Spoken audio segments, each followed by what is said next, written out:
Good evening, guys. I'm going to discuss my final project for hardware design, CS362 at the University of Illinois Chicago. My project takes stock price data from public APIs using the Adafruit Wi-Fi breakout, which is right here, and displays them on an LCD. At first, I got the Arduino to use the Wi-Fi breakout to connect to my home Wi-Fi and load in a JSON response containing all of the stock price information. Then I got my LCD up and running. The past couple of days, I've been struggling to get them to connect to the same ground and be able to communicate over the serial port. Finally, though, I figured out that I could just use this jumper cable right here, which synchronizes their ground in a very simple and abstracted manner, allowing me to potentially disconnect them if I want to very easily. I'm referring to the two boards.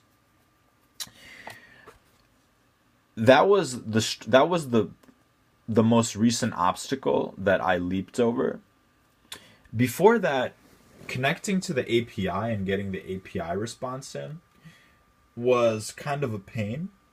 It took a little while to create the HTTP request properly, but eventually I got it and it was taken care of.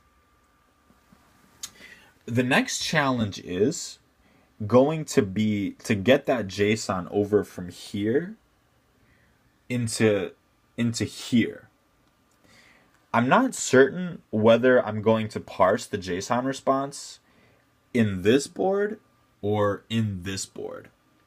This one right here, the one that contains the Wi-Fi breakout, is already using up a lot of its memory just connecting to my home Wi-Fi router and bringing in the response. So I may have to do the parsing and the caching of the stock price data in this one just because of memory concerns. However, it would be a lot better to keep the LCD board stupid and simply just send over data such as the price, the 52-week low. So that's that for now. As far as which libraries I use, there's a good Arduino JSON library. It's just that, Arduino JSON.h. It's on GitHub.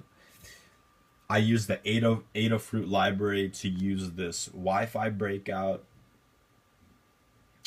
And that's about it for external libraries. Another thing that I should mention is that I think that I'm going to ditch the serial connection. The serial connection is kind of unreliable and kind of sporadic. I think I'm going to use I2C. So I2C allows you to attach a callback handler when you receive data. So that's probably going to be the work that I have to do tomorrow on Sunday. And yeah, the work that's left to do is just to get that JSON response, to parse it, parse the data that I need from it, and display it on this LCD screen. It's not going to be easy. It never is. All right. Well, thank you guys for listening. Best of luck finishing your own projects. Once again, this is Levi Schusterman. I'm out.